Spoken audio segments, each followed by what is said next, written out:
Olá a todos, sejam bem-vindos a mais uma dica do secretário calculista. Meu nome é Marco Antônio, sou secretário calculista do TRT da Primeira Região.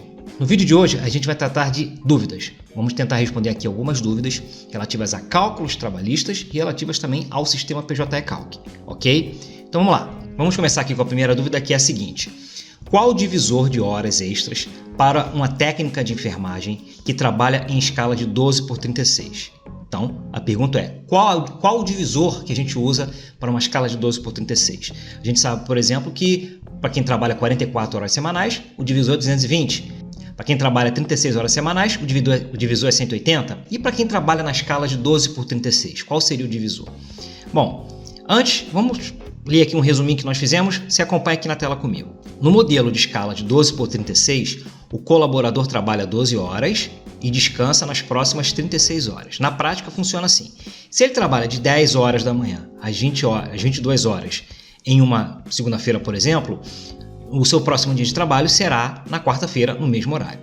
Vale destacar que em alguns casos, devido a convenções coletivas e acordos sindicais, essa jornada de descanso, permite folga além do descanso de 36 horas. E será considerada hora extra quando o período trabalhado ultrapassar 12 horas. Isso vem lá do teor da súmula 444 do TST. É válida em caráter excepcional a jornada de 12 horas de trabalho por 36 de descanso, prevista em lei ou ajustada exclusivamente mediante acordo coletivo de trabalho ou convenção coletiva de trabalho, assegurada a remuneração em dobro dos feriados trabalhados.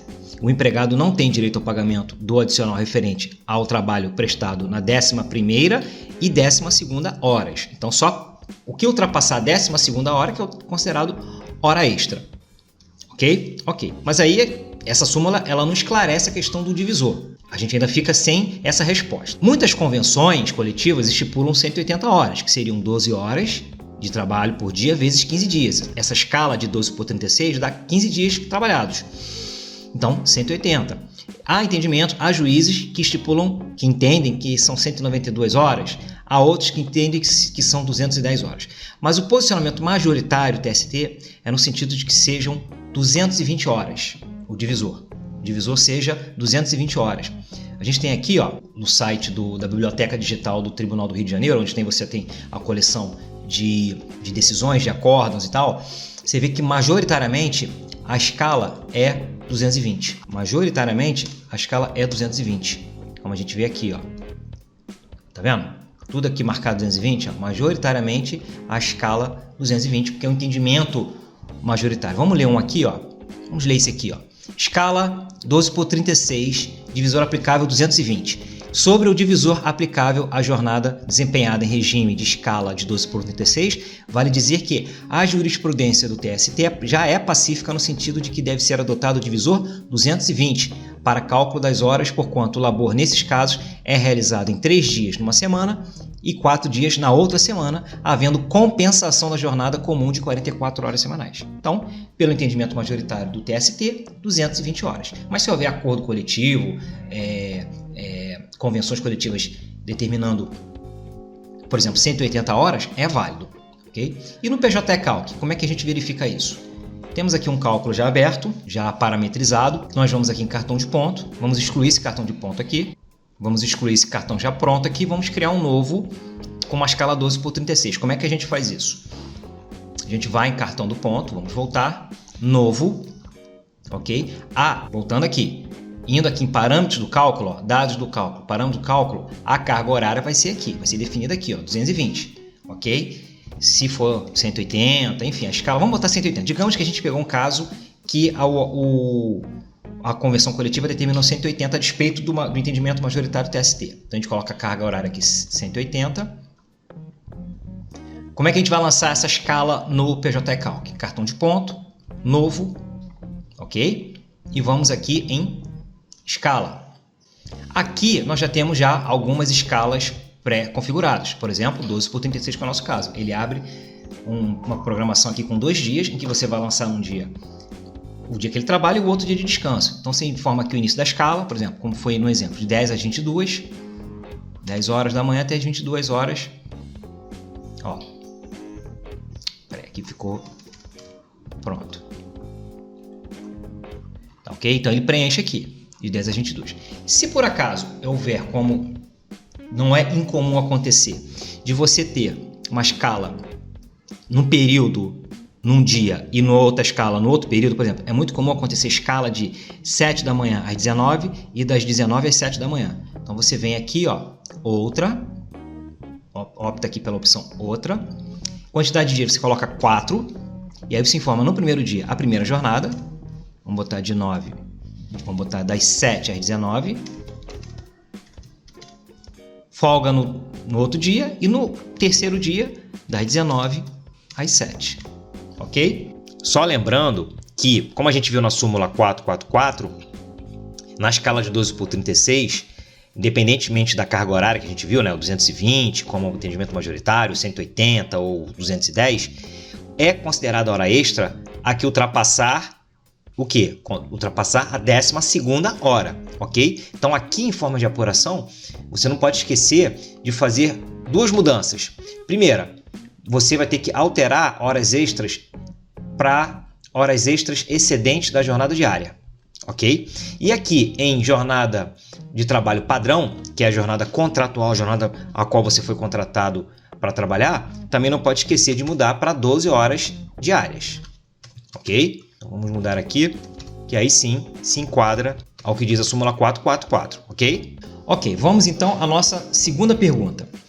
Para calcular no PJE Calc as horas extras com reflexos em adicional noturno, marco a opção integralizar nas horas extras. Ou seja, ele está apurando aqui horas extras e tem adicional noturno. Aí está perguntando se, ao apurar os reflexos das horas extras em adicional noturno, ele marca a opção integralizar em horas extras, sim ou não? Integralizar em horas extras, sim ou não? Primeiro, é importante a gente dar uma olhada na OJ 97 do TST, a orientação jurisprudencial 97. Fala o seguinte: o adicional noturno integra a base de cálculo das horas extras prestadas no período noturno, ok? Então aí a gente já começa a primeira inconsistência. O adicional noturno, as horas extras, elas não refletem adicional noturno. Na verdade, é o adicional noturno que integra a base de cálculo das horas extras, tá? Eu tenho um vídeo aqui já no nosso canal em que eu trato bem essa questão da diferença de reflexo, base de cálculo, integração, principalmente essa diferença entre reflexo e integração. Então, as horas extras refletem em repouso semanal remunerado, nas verbas rescisórias, né? Aviso prévio, 13º, férias, tá? O adicional noturno, as horas extras, em relação ao adicional noturno, as horas extras não refletem no adicional noturno. Por quê? Adicional noturno é salário. Tal como é salário, vamos dizer assim, salário em sentido amplo, né? Tem conceituação salarial, ele vai integrar a base de cálculo das horas extras, como adicional de periculosidade, o adicional de salubridade, ok? E verbas de natureza salariais habituais. Então, a pergunta certa seria, na hora de integrar o adicional noturno na base de cálculo das horas extras, eu devo marcar a opção integralizar em horas extras, sim ou não? Vamos ver isso. Vamos ver como é que funciona isso. Nós temos vamos aproveitar esse cálculo aqui, apurar horas noturnas, certo? Apurar horas noturnas e vamos apurar horas extras noturnas. Para isso, para marcar horas extras noturnas, eu preciso marcar aqui, ó, horas extras excedentes à jornada diária, que aí ativa aqui a opção horas extras noturnas. Salvar, vamos apurar o cartão. Então aqui ele traz as horas noturnas, as horas extras e as horas extras noturnas. Então vamos calcular as horas extras noturnas. Vamos aqui em verbas, expresso e horas extras. E também o adicional noturno. Também temos que apurar o adicional noturno. Aqui. Ok. O adicional noturno, a gente vai em parametrizar a verba, ele pega a última remuneração, aplica a alíquota de 20% e a gente vai importar as horas noturnas do cartão de ponto. Não, aqui é as horas noturnas. Cuidado que não são as horas extras noturnas, as horas noturnas. Nós estamos apurando o adicional noturno. Salvamos. Incluímos aqui e vamos salvar. Agora vamos apurar as horas extras. Vamos aqui em parâmetros da verba. Última remuneração, ele pega a base salarial, multiplicador 1,5. Vamos importar do cartão de ponto o quê? As horas extras noturnas. Ó, cuidado aqui, horas extras noturnas. Estamos apurando as horas extras noturnas. Então, vamos aqui no cabeçalho. Noturnas. Aí a questão é, Vamos consertar aqui. A questão é em relação ao adicional noturno, tá? Eu marco integralizar ou não? Vamos entender. Qual é a base de cálculo das horas extras aqui nesse caso? É o histórico salarial que nós lançamos, a última remuneração. E aqui em proporcionalizar, nós marcamos não. Quem faz meu curso, nós temos um curso completo de liquidação de verbas trabalhistas, em que a gente explica tudo isso aqui que a gente passa meio rápido, com muito mais detalhe. Quem faz meu curso sabe que aqui é proporcionalizar não. A gente não proporcionaliza o salário na hora de apurar as horas extras. Por quê? Porque o que a gente proporcionaliza são as próprias horas extras. É o cartão de ponto que vai proporcionalizar a quantidade de horas extras conforme a jornada que nós lançamos. Ok? Ok. Nesse caso aqui, conforme o OJ97, o adicional noturno ele vai fazer parte da base de cálculo das horas extras. Certo? Só que se eu vier aqui em histórico salarial, ó, não aparece. Por quê? Ele está considerado como, aqui na opção verbo, ó, o adicional noturno aqui. Tá? E aí eu tenho a opção integralizar. O integralizar é o contrário de proporcionalizar. Tá? Se eu proporcionalizo, eu não integralizo. Se eu não proporcionalizo, eu integralizo. Vamos de novo. Se eu não proporcionalizo, eu integralizo. Se eu proporcionalizo, eu não integralizo. Um é o contrário do outro. Então aqui o que a gente viu? Aqui na base salarial a gente não proporcionaliza o salário. Ok? Não proporcionaliza. Mesmo que ele tenha trabalhado um dia só do mês, se ele cumprir horas extras, a base de cálculo das horas extras é o salário do mês. Por quê? O que vai ser proporcionalizado é esse um dia que ele trabalhou só de horas extras.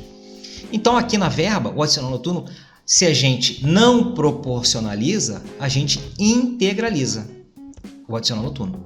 Também ele vai ser apurado cheio, o valor cheio do adicional noturno, ou seja, integralizado.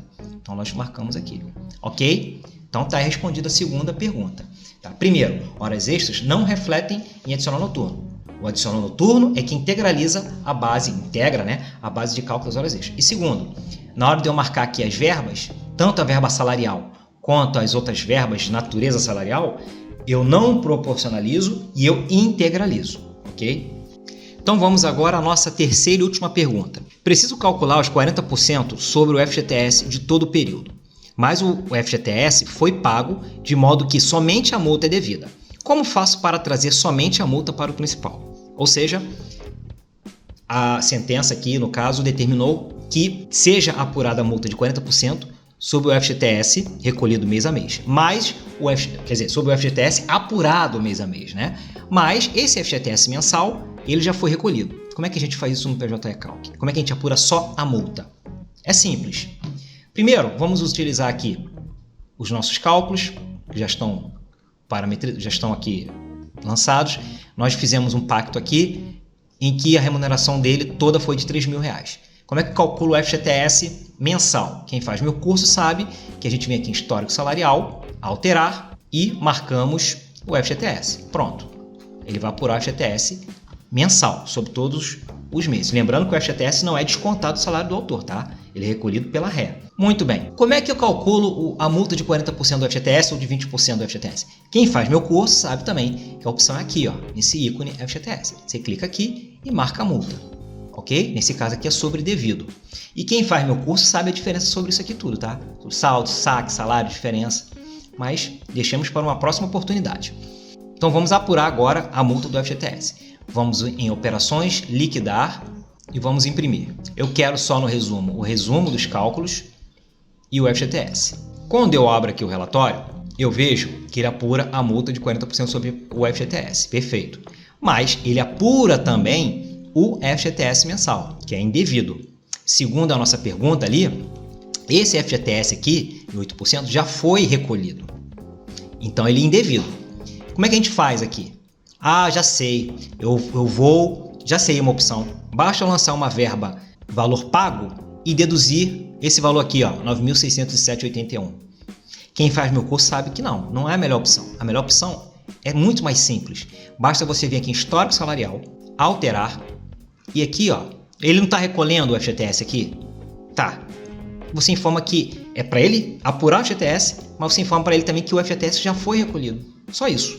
Ele vai apurar o FGTS, mas vai descontar esse FGTS como se fosse um estorno. Ele vai apurar o FGTS, mas vai estornar esse FGTS Então essa verba aqui, FGTS, vai estar zerada, mas ela vai fazer parte da base de cálculo da multa de 40%. Vamos ver? Salvamos, operações, liquidar e vamos imprimir. Novamente eu quero só o resumo do cálculo e o FGTS. E aqui, ó, tá aqui. Ele apura o FGTS, ele apura não, ele consta o FGTS aqui, mas zerado. Tá zerado. E a multa de 40% tá bonitinha aqui calculada. Por que esse FGTS aqui a 8% tá zerado? A gente vai lá embaixo, ó, a gente verifica, ó. Ele pega o salário base, aplica os 8% legais, apura o FGTS, mas ao mesmo tempo ele diz que esse FGTS foi o quê? Recolhido. Então quanto é devido de FGTS? Nada, zero. Mas essa base de cálculo aqui devida, ó, ela faz parte da multa dos 40%. Tá aqui. Tá vendo? Ok? Então a melhor forma é essa. Basta você informar FGTS recolhido. Para apurar a multa de 40% sobre FGTS recolhido, você lança o histórico salarial, manda apurar o FGTS e marca FGTS recolhido. Só isso. Depois apura a multa. Ok? Então é isso, gente. Esperamos que todos tenham gostado. Esperamos que essas dúvidas possam te esclarecer de alguma forma, possam te ajudar de alguma forma. Não deixe de se inscrever no canal. Mais para frente virão outros vídeos, tá? Com mais dúvidas. Já temos bastante um roteiro já pronto aqui. Então virão mais vídeos com dúvidas bastante interessantes, tá ok? Se você tiver interesse, nós temos um curso completo de liquidação de verbas trabalhistas com ênfase no PJ Calc, em que a gente vê isso aqui tudo com muito mais detalhe, com muito mais calma, ok? Então é isso. Um abraço a todos e até a próxima.